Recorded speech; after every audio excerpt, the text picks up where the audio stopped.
अस्सलाम वालेकुम। छॾे जीअं नामवर विया पंहिंजो नालो, करियूं तिन जीअं असीं पिण अॼु कशालो, वठूं मोटी जॾहिं रस्तो रबानी, छॾियूं का पाण पोयनि लाइ निशानी, त मन को रह गुज़र इन ॾे निहारे, लंघे हिन रुञ मां पहुचे किनारे। नाज़रीन, अॼु सिंध जे अज़ीम शख्सियत शमसुल उलमा मिर्ज़ा कलीच बेग साहब जिन जी 92वीं वरसी आहे।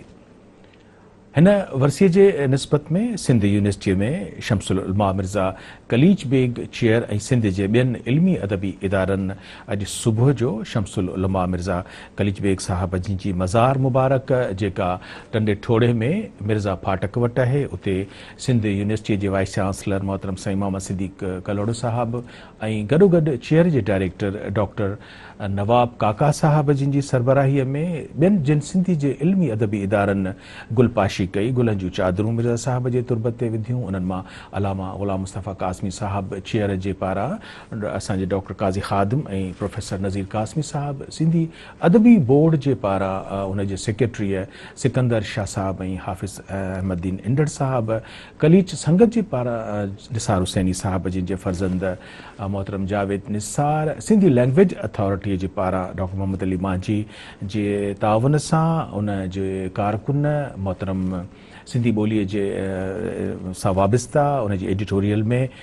शौकत चाचड़ साहब, इन सभिनी दोस्तनि गॾिजी अॼु उते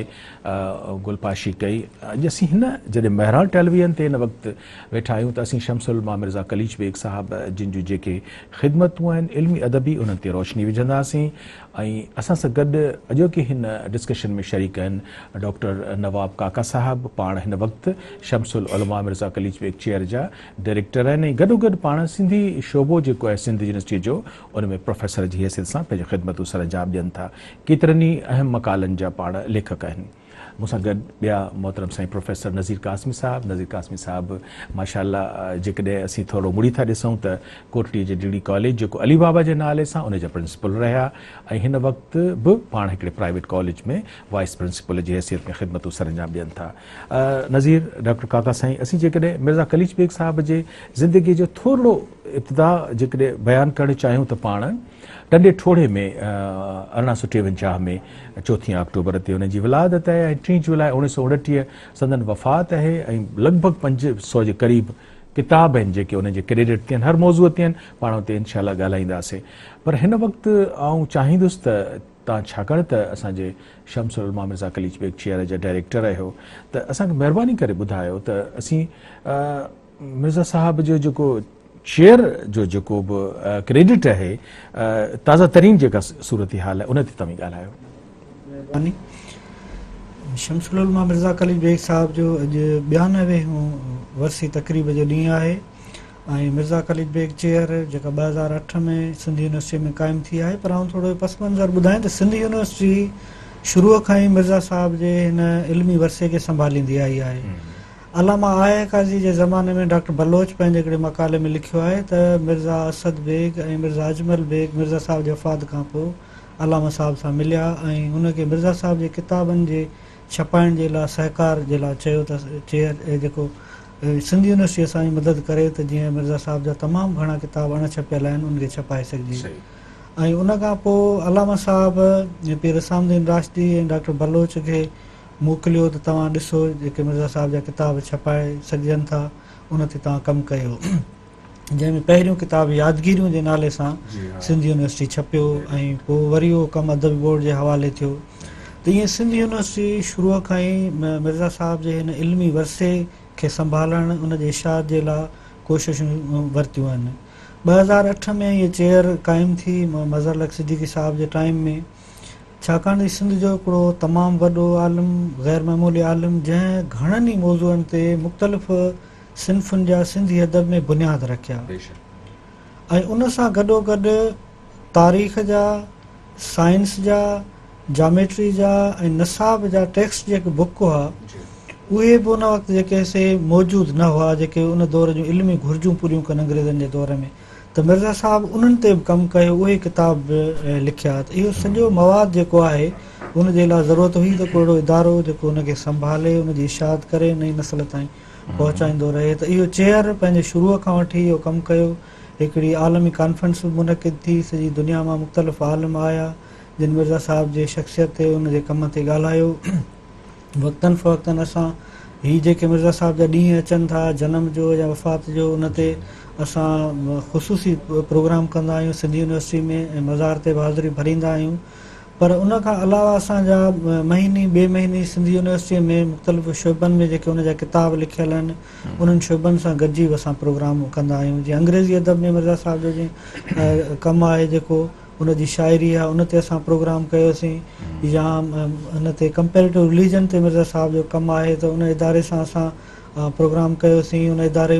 खे असां ॿुधायो त कहिड़ा कहिड़ा किताब आहिनि जेके मिर्ज़ा साहिब जा कंपेरेटिव रिलीजन ते लिखियल आहिनि, या एंथ्रोपोलॉजी आर्कियोलॉजी वारनि सां असां प्रोग्राम कयो ऐं उन्हनि खे ॿुधायोसीं त मिर्ज़ा साहिब जो कहिड़ो कमु आर्कियोलॉजी एंथ्रोपोलॉजी ते आहे। अहिड़ी तरह सां मिर्ज़ा साहिब जा बॉटनी ते ज़ूलॉजी ते जेके किताब आहिनि असां उन्हनि सभिनी सां लिख पढ़ करे नौजवाननि खे ॿुधायो आहे त मिर्ज़ा साहिब पंहिंजे दौर में जॾहिं सहूलियतूं न हुयूं, शहरनि ॾांहुं अच वञ जूं कम्यूनिकेशन जूं, उन दौर में केॾो वॾो कमु कयो आहे। ऐं सिंध जे इल्म अदब जे हवाले सां त जीअं मिर्ज़ा साहिब जा कुझु किताब मशहूरु आहिनि, इंक्वायरी ऑफिसर, ज़ीनत, या जेको साओपन या कारोपन उन जी ऑटोबायोग्राफी, या उन जा मुख़्तलिफ़ जेके नाटक आहिनि। पर आउं चवां थो इन खां अलावा आउं चेयर में वेठो आहियां, मिर्ज़ा साहिब जो तमामु वॾो हिकिड़ो इल्मी ज़ख़ीरो आहे जेको मुंहिंजे साम्हूं पियो आहे। ऐं दुनिया जो आउं सम्झां थो को हुन जेको इल्मु उन जी शाख अहिड़ी न आहे जंहिं ते हुन न लिखियो हुजे। मिसाल एस्ट्रोनॉमी एस्ट्रोलॉजी ते उन ते हू कलम खणे थो। वण ॿूटा जीत पखी को साह वारनि मां का शइ कान छॾी अथसि जंहिं ते हुन किताब न लिखियो हुजे। ऐं उहा जेका आहे सा वॾे में वॾी मुख़लिसी आहे त मिर्ज़ा साहिब दुनिया जे उन्हनि आलमी अदब में मौजूदु, तारीख़ में मौजूदु, साइंस में मौजूदु जेके किताब आहिनि जेके उन पढ़िया आहिनि उनजो ॾाढो ख़ुलूस सां हू उन्हनि जो ज़िक्र करे थो त हीउ मूं फलाणो किताबु पढ़ियो, उन खां मुतासिर थियुसि ऐं मूं सिंधीअ में हीउ किताबु लिखियो। त इहो सॼो इल्मी ज़ख़ीरो असां चेयर में उन जा हथ अखर जेके आहिनि लिखियल उहे बि असां जेका आहे उन्हनि जा प्रिंट कढाए बाइंड कराए रखिया आहिनि। सिंध जा आलिम अदीब ईंदा आहिनि उन्हनि खे ॾेखारींदा आहियूं त बाबा हीउ ॾिसो नेचुरल साइंस ते मिर्ज़ा साहिब कीअं लिखियो आहे। हीउ जेको आहे सो आर्ट जा या ड्रामा या उन जी शाइरी जा किताब जेके छपियल आहिनि जेके अण छपियल आहिनि सभई असां इदारे में महफ़ूज़ करे रखिया आहिनि। ऐं गॾो गॾु हिकिड़ो वॾो उत्साह जे नौजवान खे जॾहिं हू इहे सभई मिर्ज़ा साहिब जो जेको पोरियो आहे ॾिसे थो वॾो उत्साह मिले थो। ऐं उन्हनि खे हैरत थिए थी त हिकिड़ो माण्हू जेको एतिरो घणो कमु करे थो ऐं हू पंहिंजी ज़िंदगीअ में हिकिड़ो ज़िम्मेवार पीउ बि आहे जेको औलाद जी परवरिश बि करे थो, हिकिड़ो ज़िम्मेवार रेवेन्यू जो अमलदार आहे जेको जंहिं बि इलाइक़े ज़िले में वञे थो उते सुधारे जा कम बि करे थो। ऐं गॾो गॾु उते जे आस पास जूं जेके तारीख़ी के शयूं आहिनि त उन्हनि ते बि लिखे थो, कलम खणे थो। जीअं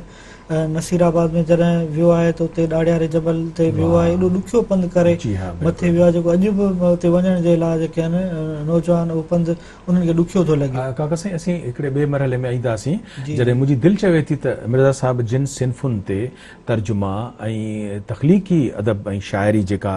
ऐं जिन फॉर्मेट्स में हुन मुख़्तलिफ़ जेको असांखे मालामाल कयो आहे सिंधी इल्म अदब खे मोहसिन जी हैसियत में, उन ते असीं तव्हां सां ॿिए मरहले में अचूं था। प्रोफेसर नज़ीर कासमी असां सां गॾु आहे। नज़ीर असीं एतिरो ज़रूरु ॿुधाईंदासीं त चेयर छाकाणि त असांखे जेकॾहिं दोस्त ॿुधनि पिया ऐं ॾिसणु चाहिनि त सिंधी यूनिवर्सिटीअ में मिर्ज़ा कलीज बेग चेयर किथे आहे त पोइ उहा शहीद बेनज़ीर भुट्टो जेको कॉम्प्लेक्स आहे या जेका चेयर आहे उनजी ऑफिस में, ऐं जेको सिंधियोलॉजी अचिबो त उन खां थोरो अॻिते अचिबो त पोइ उन चेयर में हिते अची सघनि था। असीं मिर्ज़ा कलीज बेग खे हिकिड़े ज़ाहिर त वॾे ज़बरदस्त मुतरजम जी हैसियत में हिकिड़े तख़लीक़ी लेखक में ॾिसूं था, पर जेकॾहिं ओरिजिन ॾिसूं था त असीं सिंध जो त मिर्ज़ा कलीज बेग जे नाने जो नालो आहे मिर्ज़ा ख़ुसरो बेग, वाले साहिब जो नालो आहे मिर्ज़ा फरीदुन बेग, जेके बेसिकली ईरानी ऐं तुर्की ॿोली ॻाल्हाइण वारा हुआ। पर जेकॾहिं कलीज बेग जो क्रेडिट असीं ॾिसूं था त उन असांखे 500 जे लॻभॻि सिंधी, उर्दू, अंग्रेज़ी, फ़ारसी, अरबी, ब्राहवी इन्हनि में उन असांखे किताब लिखी ॾिना आहिनि। असीं सम्झूं था त मिर्ज़ा कलीज बेग खां पोइ शाह लतीफ़ खां पोइ मिर्ज़ा कलीज बेग जेको आहे असांजी 20वीं सदी जो ट्रेंड सेटर आहे। पर नज़ीर तव्हांजी ख़ुशकिस्मती त तव्हां अलामा ग़ुलाम मुस्तफ़ा क़ासिम साईं जा फ़र्ज़ंद आहियो ऐं जिन जा बेहद गहरा लाॻापा असांजे टंडे ठोड़े जे मिर्ज़ा कलीज बेग ख़ानदान सां उन जे फ़र्ज़ंदनि सां। त आउं चाहींदुसि त तव्हां पंहिंजे बाबा सां जीअं उन लाइब्रेरी में आया आहियो त तव्हां कीअं कलीज लाइब्रेरीअ खे, कलीज किताबनि खे, ख़ुदि कलीज खे तव्हां कीअं था ॾिसो? महिरबानी। नसीर, मां इहो सम्झां थो त तारीख़ में के ग़ैर मामूली इंसान पैदा थींदा आहिनि ऐं वरी उन्हनि जो को नैमुल बदल न हूंदो आहे। त मिर्ज़ा कलीद बेग ग़ैर मामूली इंसान हो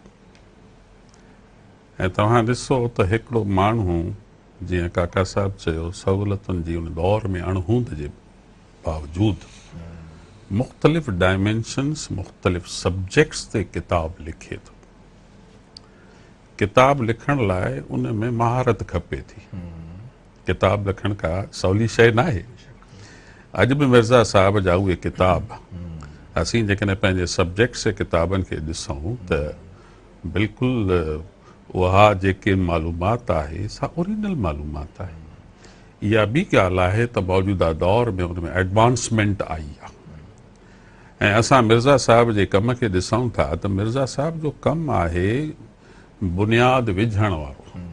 जंहिं ते ही सॼी तव्हांजी असांजी इल्म अदब जी जेका इमारत आहे सा बीठी आहे। ऐं मिर्ज़ा साहिब जंहिं जंहिं ॾिस में ॾिठो आहे त हिते असां वटि खोट आहे, मिर्ज़ा साहिब उनखे पूरो कयो आहे। को माण्हू भिटाई ते कमु करे, एंथ्रोपोलॉजी ते कमु करे, तर्जुमनि ते करे, ड्रामनि ते करे, कहिड़ी फील्ड आहे अहिड़ी हद ताईं। ऐं मां सम्झां थो त मिर्ज़ा साहिब जो कुझु कमु जेको आहे तंजो मिज़ाह ऐं गारियुनि ते बि आहे। ऐं हा जी, त ही कमु ग़ैर मामूली इंसान करे थो। वरी हुन सैर बि कया आहिनि। अॼु वरी हुन मौज़ूअ ते मां अचां थो। अॼु असीं ऐं तव्हीं ॾिजूं था त असां गोरख ते कीअं वञूं, कुते जी क़बर ते कीअं वञूं, ॾाढियारे जबल ते कीअं वञूं। उन दौर में मिर्ज़ा साहिब इहे सभु ॾिसी पसी आयो आहे 1885। अॼु मिर्ज़ा साहिब जी वफ़ात खे तक़रीबन हिकु सदी थी आहे। 92 साल थी। 92 साल, हिकु सदी तक़रीबन जहिड़ी अची थी आहे। त ही ग़ैर मामूली इंसान असांजे लाइ, मां सम्झां थो त सिंधी क़ौम, सिंधी अदब लाइ हिकिड़ो असांजे लाइ मां सम्झो फ़रिश्तो हो। निकिता आहिनि जॉर्जिया मां, कुर्जिस्तान मां। उन खां पोइ मुख़्तलिफ़ ज़बानूं उन्हनि सिखियूं आहिनि। ईरान पहुता आहिनि। ईरान मां मीर साहिबान उनखे वठी आया आहिनि ऐं पोइ मिर्ज़ा साहिब जेको कमु कयो आहे। नसीर, तव्हां सां त मुंहिंजो वास्तो पुराणो आहे। मिर्ज़ा साहिब जे तव्हांजे पंहिंजा सौट आहिनि, मुस्लिम बेग मिर्ज़ा, हबीब बेग मिर्ज़ा, जेके मिर्ज़ा कलीज बेग जा रियल पोटा आहिनि। रियल पोटा आहिनि। मिर्ज़ा असद बेग जा फर्ज़ंद, इहे मुंहिंजा क्लास फेलो आहिनि। अॼु खां 35-40 वरे अॻे असां तव्हांजे टंडे ठोड़े में मिर्ज़ा असद बेग जा महिमान थिया हुआसीं। मूंसां गॾु मूंखे यादि आहे त गुल मोहम्मद खत्री आर्टिस्ट मुसविर कराची मां आयो हो त मिर्ज़ा साहिब ते मां पोर्ट्रेट जी हिकु सीरीज़ ठाहियां जंहिंमें सभु मिर्ज़ा साहिब जा स्केचिस मां ठाहियां। ऐं नामियारो कैलीग्राफर तव्हां असांजो दोस्त ख़ुदा बख़्श अबड़ो, तव्हांजो उस्ताद निसार हुसैनी,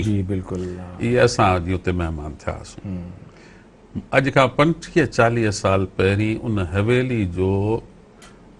जेको नक्शो अॼु खां मुख़्तलिफ़ हूंदो। असां हुनखे असुल रंग में ॾिठो। इहा मिर्ज़ा साहिब जी जेका यूनिक कुर्सी आहे, जंहिंखे पुठ बि कान्हे, ॿाहूं बि कोन्हनि, जंहिं ते वेही हिन शख़्स ॾिठो आहे। इन खां अलावा केॾो नफ़ीस इंसान हो त हुन जो असां उहे बॉक्स ॾिठा जंहिंमें मिर्ज़ा साहिब पाण बटण टाकींदो हो, रीलूं पयूं आहिनि, सुयूं पयूं आहिनि, निब आहिनि, मस कुपड़ियूं आहिनि, ऐनक आहे, फुट पट्टी आहे, कलम आहे, पर सभु करीने सलीके सां। ही को आम माण्हू नथो करे सघे। ऐं उन वक़्त में जंहिं माण्हू हेॾो कमु कयो हुजे, 500-550 किताब, पंहिंजी सरकारी नौकरी, उन खां अलावा ॿार औलाद, हर ॿार ते उनजी निगाह आहे। जो पाण पंहिंजे किताब में लिखनि था न, साओ पन कारो पनो, त मिर्ज़ा नादिर बेग हेतिरा पैसा मूंखां वठी वियो ऐं मूंखे पक आहे त इहो कारोबार में नुक़सानु खाईंदो। पर हिकिड़ी हिकिड़ी शइ ख़ानदान जा उमूर सभु दर्ज जी थियल हाँ असांखे कहिड़नि रीतुनि रस्मुनि ते हलणो आहे छा तरीक़ेकार करणा आहिनि त मुंहिंजी ख़ुशकिस्मती आहे त मां उन शख़्स जो फ़र्ज़ंद आहियां जेको पाण इल्मु अदब जो मीनार हो यकीनन बिस्मिल्लाह ऐं उन जे नाले ते बि हिकु चेयर क़ाइमु आहे जी हाँ इत्तेफ़ाक़ सां ॿई शख़्सियतूं ॿई ख़ानदान क़ल्बी तौर ते त मिलियल आहे हाँ पर ॿिन्ही चेयर्स जा दर बि गॾो गॾु आहिनि सिंध यूनिवर्सिटी में। माशाअल्लाह ऐं मां सम्झां ऐं ॿई चेयर्स क़ाइमु थियूं आहिनि पंहिंजे मज़ुल सिद्दीकी साहब जो सुभान अल्लाह बिल्कुल मज़ुल सिद्दीकी वाइस चांसलर हो जी हाँ ऐं मां सम्झां थो त चेयर्स ॿिन्ही कमु कयो आहे जिते अलामा कासमी चेयर कमु कयो आहे जी हाँ, अणहूंद वसीलनि जी खोट जे बावजूद ऐं उनजो क्रेडिट काज़ी साहब खे बि वञे थो डॉक्टर काज़ी ख़ादिम खे पर जीअं ही असांजो नौजवान मां त नौजवान ई चवंदुसि मुंहिंजे भेट में जी हाँ और डॉक्टर नवाब काका आयो आहे चेयर खे एक्सपोजर मिलियो आहे जी ऐं काका साहब लाइ चैलेंज बि आहे छो जो हिकिड़ो त मिर्ज़ा साहब जो कमु उहे किताब जेके हाणे अणलभ आहिनि उन्हनि जी हासिलात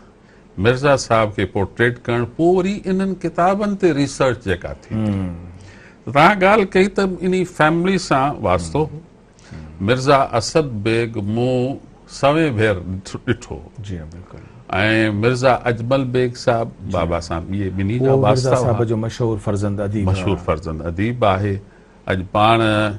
संदन तुरबत ते हुआसीं त मूंखे मौक़ो मिलियो त मां इन्हनि जे तुरबतुनि ते बि सुभान अल्लाह मग़फ़रती दुआ पढ़ी आहे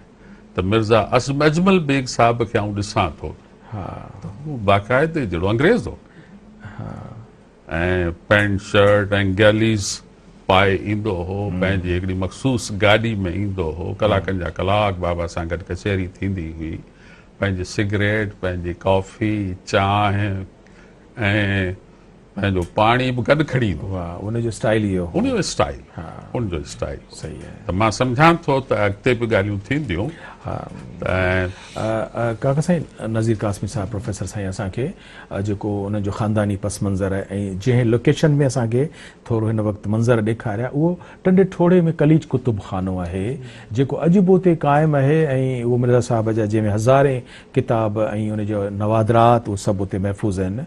असां मिर्ज़ा कलीज बेग जो जेकॾहिं अदबी जेको जंहिंजे करे हू शमसुल उलमा आहे उन ते जेकॾहिं असीं ध्यानु ॾींदासीं रोशनी विझंदासीं त हुन तक़रीबन तर्जुमे तख़लीक़ी सूरत में सभिनी फॉर्मेट्स खे पहिरियों दफ़ो सिंधी ॿोलीअ में इंट्रोड्यूस करायो आहे बल्कि तनवीर अब्बासी साहब चवे थो त सिंधीअ में ग़ज़ल ऐं रुबाई त हो पर नज़्म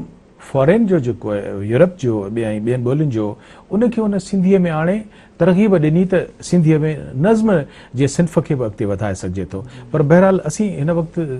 डॉक्टर साहब तव्हां छाकाणि त क्रिएटिव लिटरेचर ते कमु करण वारा स्कॉलर आहियो त कलीज साहब कहिड़ा कहिड़ा फॉर्मेट पंहिंजे लाइ इस्तेमालु कया आहिनि तर्जुमे जी सूरत में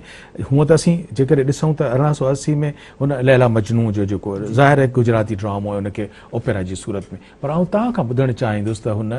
कहिड़ियूं तख़लीक़ी अदब जूं उहे सिन्फ़ूं आहिनि जिन खे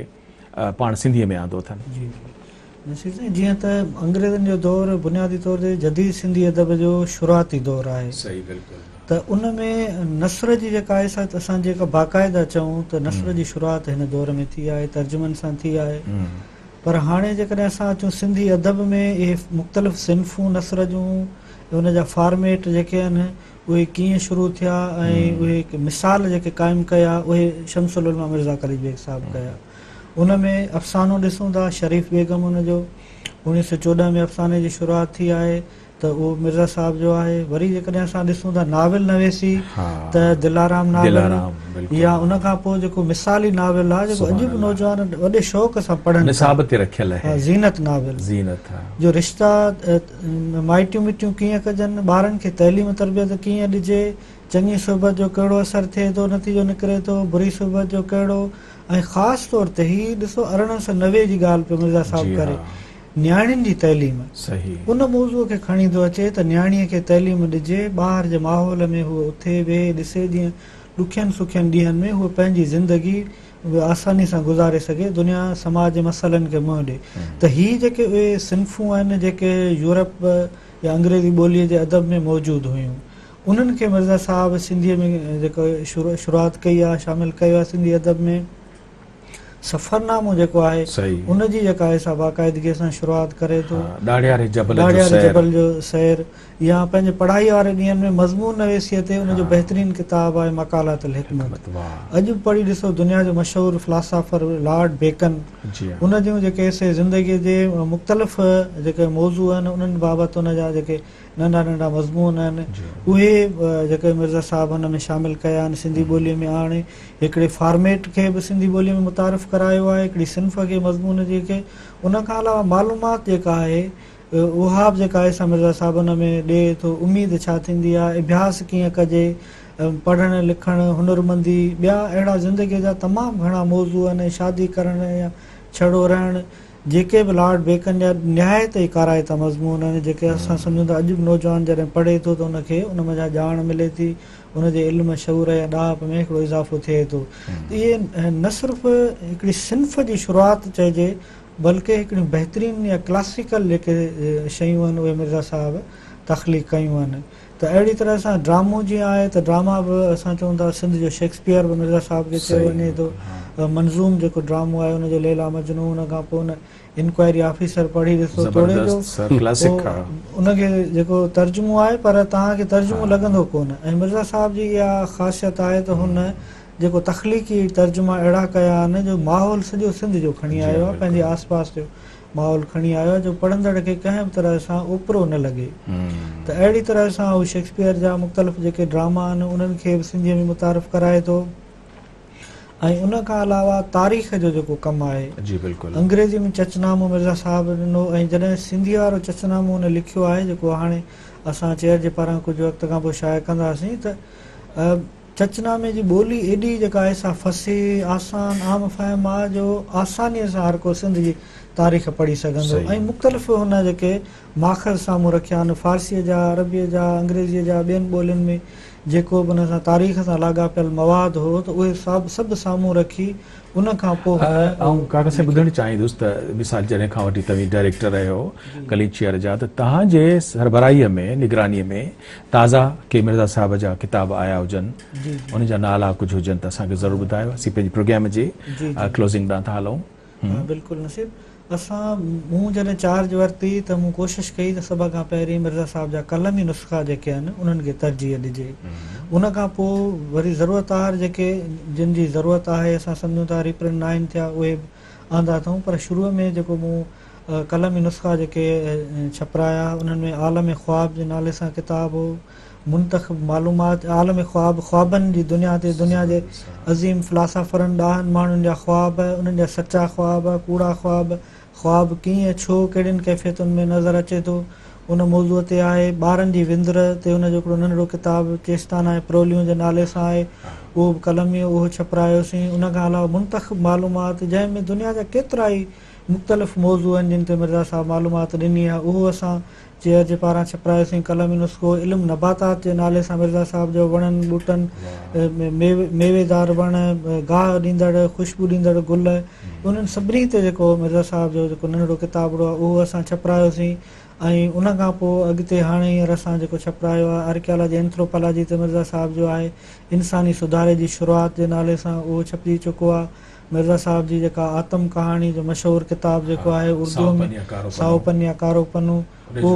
अंग्रेज़ीअ में असां हींअर तर्जुमो करे चेयर जे पारां छपरायो आहे। ऐं मिर्ज़ा साहब जा ड्रामा जेके आहिनि ख़ासि करे जिन में तव्हां असांजी मदद कई, उन्हनि खे सही ॾियो, उन्हनि जी कंपोज़िंग वग़ैरह, कलीज बेग ड्रामा एंथोलॉजी हिसो पहिरियों जंहिंमें 10 ड्रामा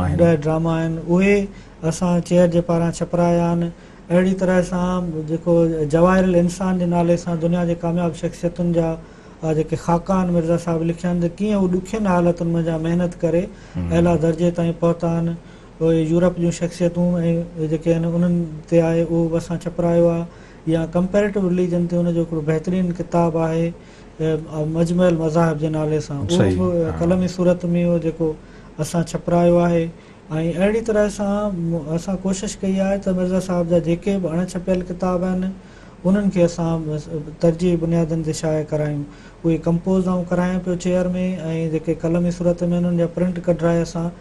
जेके से बाइंड कराए बि रखिया आहिनि ऐं गॾोगॾु स्कैन कराए रखिया आहिनि। जीअं जीअं असांखे मौक़ो मिले पियो, जेका पंहिंजी असांजी बजट आहे उन मुताबिक़ हर साल असां जेको आहे सो 2-2 किताब नंढड़ा गॾे बि असां शाया कयूं पिया। ॾाढो हिकिड़ो दिलचस्प किताबु मिर्ज़ा साहिब जो हींअर असां जेको शाया कयो हिकिड़ो गुज़िरियल साल, पुट ॼणण पंहिंजे वस। त उहो हालांकि जेको आहे सो नालो हुनजो मिर्ज़ा साहिब इहो रखियो आहे, पर तव्हां पढ़ी ॾिसंदो त हुन में ईअं न आहे त पुट ॼणण जी मिर्ज़ा साहिब ॻाल्हि करे थो, पर ॿुधाए थो त ॿार जी जिन्स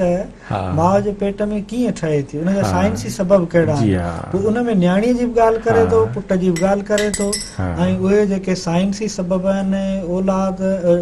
ख़ानदानी के बीमारियूं, खाध खुराक, सिहत, माहौल, जेको नौजवान छोकिरो आहे या न्याणी आहे, उनजो उहे सभु सबब ॿुधाए ऐं जेको आहे सो मिर्ज़ा साहिबु उन में साबित करे थो त पुट जी जिन्स जेका माउ जे पेट में थिए थी उहा कीअं थी थिए, ऐं जेका न्याणीअ जी जिन्स उहा कीअं थी थिए। त ईअं मिर्ज़ा साहिब जो जेको आहे सो इहे असां किताब छपिराया आहिनि, ऐं अञा बि इहो सिलसिलो असां वटि हलंदड़ आहे। ईंदड़ जेके किताब आहिनि उन में चचनामो आहे, गुलशन बहार उनजो बहितरीनु मज़मूननि जो मजमूओ आहे, ऐं हींअर ॿियो हिकिड़ो असां नंढिड़ो किताब मिर्ज़ा साहिब जो शाया करायो आहे फ्यूचर लाजी ते, ईंदड़ ज़मानो। त ॾिसो त उन किताब में मुस्तक़बिल में छा छा कहिड़ा इम्कानात आहिनि, छा थी सघंदो, उहो बि हुन लिखियो आहे। तव्हां अंदाज़ो लॻायो त दुनिया जो को मौज़ू हुन नाहे छॾियो ॿियो, जेके पंहिंजे दौर में त हलंदड़ हुआ, पर उन जी मुस्तक़बिल ते बि नज़र ईंदी त आईंदे दौर में कहिड़ा इम्कान आहिनि, उन ते बि फ्यूचर लॉ जी ते हिकिड़ो नंढिड़ो किताब लिखियो आहे। काका साईं तव्हांजी वॾी महिरबानी। तव्हांजी गुफ़्तगूअ जो जेको पुॼाणीअ ॾांहुं ईंदड़ जुमिला हुआ उहो त पुटु ॼाण पंहिंजे वसि, त असीं शमसुल मां मिर्ज़ा कलीज बेग जहिड़ा पुट कंहिं बि माउ खे ॼमण ऐं उन्हनि जो क़ौम में उन्हनि जो कदो क़ाम ते सुरख़ुरू थी पंहिंजी ज़िंदगीअ खे सजायो गुज़ारण, त उन जे लाइ असीं हुनजी माउ जेका सकीना मिर्ज़ा साहिबा आहे, जेका मिर्ज़ा ख़ुसरो बेग जी न्याणी आहे, उनखे सलाम था पेश कयूं, ऐं मिर्ज़ा फरीदून बेग खे जंहिं असांखे सिंध में शाह लतीफ़ खां पोइ वॾो अज़ीम पुटु ॼणे ॾिनो। ऐं नज़ीर छाकाणि त हिकिड़ो बहर बेकरां आहे, असीं पंहिंजी प्रोग्राम जी पुॼाणीअ ॾांहुं हलूं था, त आउं एतिरो ज़रूरु चवंदुसि त हुन जेको सिंध जी क्लासिकल शाइरीअ ते अंग्रेज़ी ऐं सिंधीअ में बुनियादी कमु शाह लतीफ़ ते पहिरियों फ़ारसीअ में किताब लताइफ़ लतीफ़ी मीर अब्दुल हुसैन ख़ान सांगीअ लिखियो, पर सही माना में सॼी दुनिया जे वेस्ट सां उनखे वाक़िफ़ु करण जे लाइ शाह लतीफ़ जे फ़िक्र ऐं कलाम खे लाइफ ऑफ शाह अब्दुल लतीफ़ भिटाई हुन 1897 धारे, जॾहिं हुनजी पंहिंजी उमिरि 32-34 साल आहे, हुन उहो तहरीर कयो, बुल्ली शाह करीम वारे जो रिसालो कंपाइल कयो। बहरहाल असीं पंहिंजी पुॼाणीअ ॾांहुं हलूं था, ऐं तव्हांजे असां सभिनी जे तरफ़ां शमसुल मां मिर्ज़ा कलीज बेग खे असीं अक़ीदत जो मोहब्बतनि जो गुलदस्तो भरियो सलाम पेश करियूं था। डॉक्टर नवाब काका साईं, डायरेक्टर शमसुल मां मिर्ज़ा कलीज बेग चेयर, तव्हांजी वॾी महिरबानी। प्रोफेसर नज़ीर काज़मी साहिब, तव्हांजी वॾी महिरबानी। असां थोरे वक़्त में कोशिशि कई त मिर्ज़ा साहिब जी ज़िंदगीअ खे समुंड खे कूज़े में बंदि करियूं, पर मिर्ज़ा साहिब डिप्टी कलेक्टर हुया, शमसुल उलमा जो हुननि खे ख़िताब हुयो, ऐं सिंध जो को अहिड़ो हिसो न हो जिते पाण रेवेन्यू ऑफिसर जी हैसियत में ख़िदमतूं सरंजाम न ॾिनियूं हूंदाऊं। सॼो सिंध संदन डिप्टी कलेक्टर जी हैसियत में पेरनि हेठां रहियो आहे, ऐं शफ़ाफ़तनि सां ज़िंदगी गुज़ारे हू पंहिंजो वक़्तु सजायो करे 500 जे लॻभॻि असांखे किताब ॾियण जे बावजूद बि हू वेंदे वेंदे चवंदो वियो त लिकल बुलंदी असांजी थी ख़ाकसारीअ में, ज़मीन खोटी असांजी त आसमान लही। असीं इन्हनि मिर्ज़ा साहिब जे लफ़्ज़नि ते अव्हां खां मोकिलायूं था। पंहिंजे मेज़बान खे इजाज़त, वरी कंहिं अहिड़े ॿिए प्रोग्राम में गॾु थींदासीं, सदाईं गॾु।